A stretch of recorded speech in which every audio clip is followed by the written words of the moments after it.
Alright guys, it's Darren from Honest Money, and in this video we're going to be looking at all things car leasing. So if you're thinking about leasing a car, or you already have a leased car and have questions, hopefully this video will help. Now, I've been leasing cars for quite a while. I think the first car I leased was in 2008. And I've been helping out friends and family with leases for many years. So hopefully all of the information I give you in this video will be super useful as it comes from real world experience.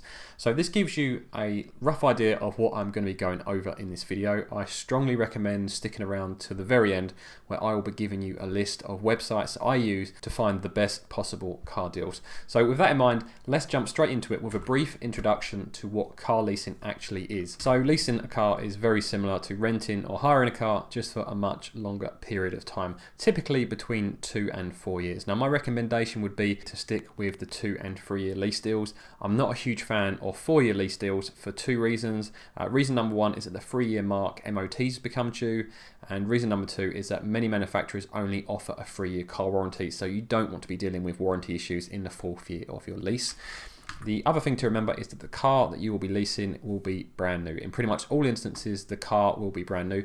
In some rare instances, there may be the case where some brokers have some pre-registered vehicles on offer, but that is very, very rare. But even in those cases, the car that turns up would technically still be brand new. It's just been pre-registered previously. You should also be aware that you do not own the car. You will not receive the logbook, but you will be the registered keeper, unless it's a business, and then the business will be the registered keeper instead.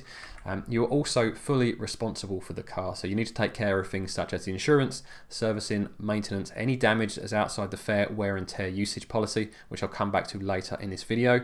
You'll also be responsible for any parking or speeding fines, which hopefully you won't be getting. Vehicle excise duty, aka road tax, is usually included for the duration of the contract as well. The only time throughout all of my leases that I've had to pay any road tax is when the cost of the road tax has gone up during the contract. So for example, if I had a 2-year contract and at the start of the 2nd year road tax had gone up due to government changes, then the car leasing company has billed me for that additional money. Other than that, the road tax itself is included as part of the contract. The next things that I want to look at are payment profiles, mileage and excess mileage, and optional extras. Now, the lease prices that you see on websites are usually made up of 4 components. You have the initial payment, so this is the deposit you put down. You then have the term of the lease, whether it's a 2-year lease, a 3-year lease, or a 4-year lease. You have your annual mileage. And finally, you have whether it's maintained or non-maintained. And based on all of those variables, you'll then be able to get comparative costs from different leasing websites. So an example payment profile might be 3 plus 23 at 8,000 miles. So what does that mean? Well, you'll be putting an initial payment stroke deposit down of 3 months, and then that will be followed by 23 months of monthly payments. That would still be a 2-year lease. So you're not actually leasing the car for 23 months, you are leasing it for 24 months, and I'll explain why in a moment. So in that example, you would have a 2-year lease with a total mileage of 16,000 miles because you have an annual mileage of 8,000 miles. Now, if that was based on an example of a £200 per month lease, that would be a £600 deposit, as that's 3 months worth of leasing, followed by 23 monthly payments of £200. If at the end of your leasing period you exceed the total mileage allowance, then you will be charged an excess mileage fee. Now, your mileage fee will depend on the car that you're leasing. It will also depend on whether it's non-maintained or maintained, because maintained cars will cost you a lot more in excess mileage, as that has to cover their additional servicing cost and maintenance costs on that. And it also depends on the amount of excess mileage as well, because some lease companies will stage it. So for example, they might allow you to go 2,000 miles over and charge you 6p a mile, but for anything above 2,000 miles, they might charge you 10p or more. So always check the small print of whichever lease you get into to make sure you are fully aware upfront of what the potential excess mileage costs could be. And finally, we have optional extras if available, because remember, some lease cars are coming from stock that is immediately available, so it's not possible to add optional extras. However, if optional extras are available, so for example, perhaps you want to add heated seats. If the heated seats cost, say, £500, then in most instances that £500 will just be split between the monthly payment and you would pay that full cost. In some rare instances, optional extras may not cost you the full amount, as it increases the residual value of the car, so the lease company don't necessarily lose that full amount. But generally speaking, if you do go for optional extras, expect to pay the full amount across your lease profile, or you can pay them all up front as part of your deposit. On the subject of deposits, and this is one thing that I've come across quite frequently, is people asking whether the deposit is refunded at the end of the contract. Well, to make things easier, what I'm going to do, I'm going to call it an initial rental, because the deposit you pay is not refundable. It is part of the fees and you will not get it back at the end of the rental. A typical leasing deposit is either 3, 6, 9 or 12 months upfront. Alternatively, you can put down a custom amount. Now, this deposit isn't actually collected at the point of order. So if you order a car that's not due for delivery for say 3 months, you won't actually pay that deposit until the car has been delivered. And in most cases, with all of the lease cars I've had, the deposit has been collected anything from within 24 hours of the car being delivered all the way up to 2 weeks after. And then that will form your initial payment. And that's why when you see these other payment profiles, such as 23 months, you're still having a 2-year lease, because your initial payment is your first payment. So you have payment 1, which is your deposit stroke initial payment. Then you have 23 or 35 monthly payments after that make up the rest of the lease. Now, whether you put down a large deposit or a small deposit, the overall cost in most cases will remain the same. So if you put down a huge deposit, it will just mean your following monthly payments are smaller. And if you put down a small deposit, then you'll have larger monthly payments. But the overall cost should be the same in pretty much all scenarios. Depending on who you are using to arrange your lease, especially if you are using a broker, then you'll probably be paying an admin or a booking fee when the order is placed. This is normally a nominal amount that they want you to pay them to secure the car and to finalise the order. Now, typically this is anywhere from kind of £150 to £300, but this is usually negotiable. So even if a broker gives you a fee, ask them if there's anything they can do, because quite often they can reduce that fee. And finally, on this slide, we have delivery. Now, delivery is usually free. I have never paid for delivery. So if your broker is trying to charge you for delivery, I would be seriously questioning whether you can get that knocked off and get that for free. The car itself will be delivered in one of 2 ways. It will either be driven delivery, which is more common, or transporter delivery, and your car will come on the back of the transporter or inside a suitable transport vehicle. Now, obviously, all of our preferences is for the car leasing company to use a transporter. However, as they're including free delivery, quite often they can choose what they want to do. So don't be too disappointed if you do get driven delivery, and remember that the mileage they put on the car delivering it to you will be deducted from the total mileage at the end of the contract. Finally, if you do order from a dealer instead of a broker, sometimes collection is available from that dealer, or they can arrange it for a collection from your local dealer. So bear all of those options in mind when arranging your lease. Next up, we're going to take a look at maintenance and servicing, MOTs, insurance and warranties. Now, you are responsible for servicing the car in accordance with the manufacturer's service schedule.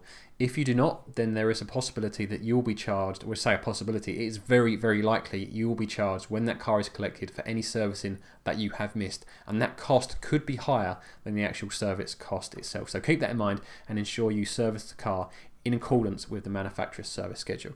Now, even if you have a fully maintained contract, it's still your responsibility to contact the lease company to tell them that you've reached that service interval, and you can either arrange it yourself and then the lease company will pay a approved provider, or the lease company will arrange that service for you.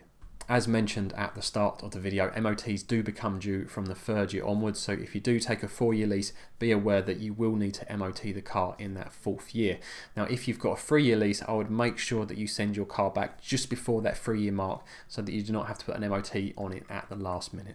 From an insurance perspective, the car must be insured with fully comprehensive car insurance, and I'd also recommend considering gap insurance, so that if anything happens to that car in the years that you've got it on hire, it will cover the difference between what the insurance company pays out and what you still owe to the lease company.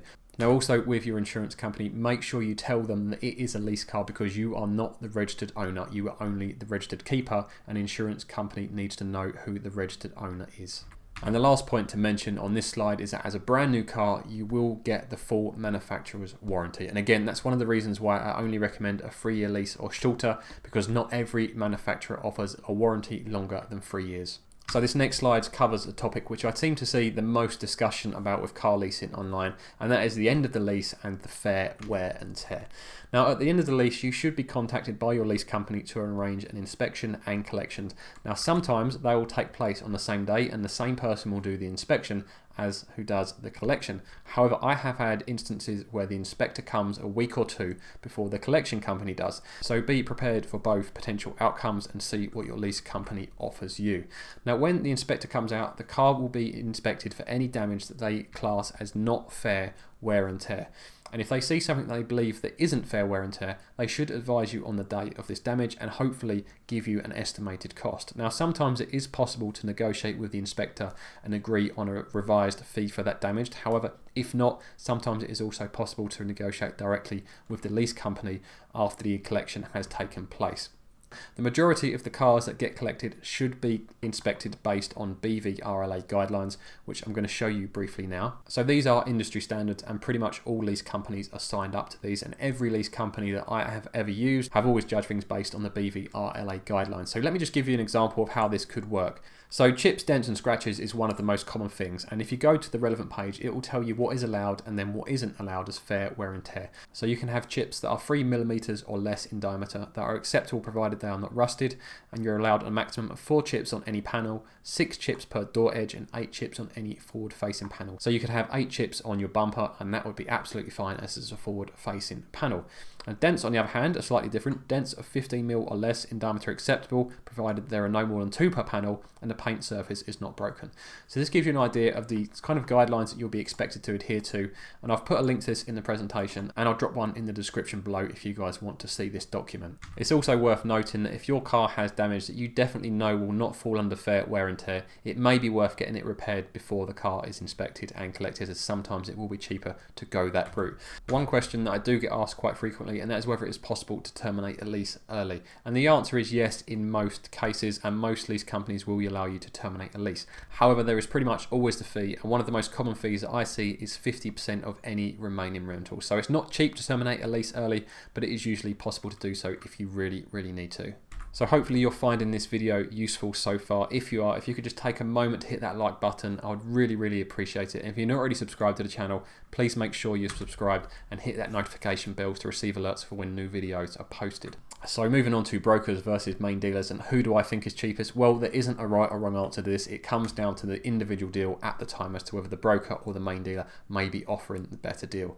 Now, the one thing you need to remember is that leasing companies and main dealers generally promote deals they have access to via main dealer groups, manufacturers and finance companies. So quite often lease companies and brokers can get access to very similar deals. However, brokers often have access to a wider range of deals and wider range of cars because they're dealing with different finance houses that cover lots of manufacturers. So a particular main dealer may only be working with one manufacturer, whereas a broker could be working with multiple manufacturers, so they can get lots more cars, so they have access to a wider range of deals. So this is why sometimes brokers can access deals that dealers can't compete with, and they almost laugh you out the showroom when you tell them you can get the car for £100 or £200 cheaper than the main dealer is quoting you. However, that's not the full story, as sometimes main dealers can match or beat broker prices, and often if you go with a main dealer, you won't have the admin and booking fees that you have to pay when you order a car through a car leasing broker. The key thing is that you shop around and compare the overall cost, so take into account the deposit and the monthly payments along with any admin or booking fees,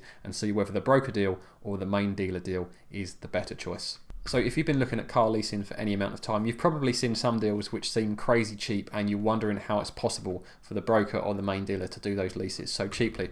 Well, what I'm going to do on this slide is give you just some idea as to why they may be super cheap.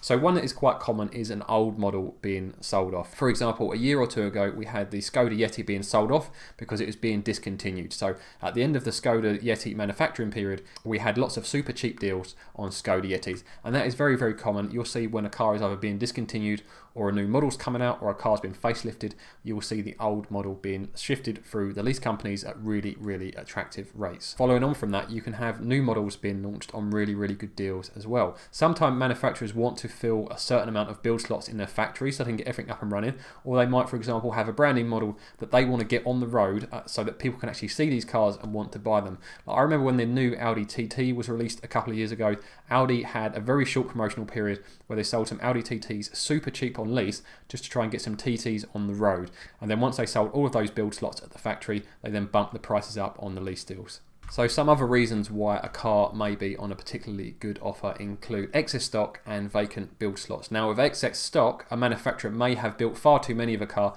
and they're just sitting there and they need to shift them quickly, in which case they might go to a finance company or to a main dealer group and say, look, we want to sell X amount of cars to you in bulk, and then they will be resold through the lease brokers and the main dealers as cheaply as possible just to shift that excess stock.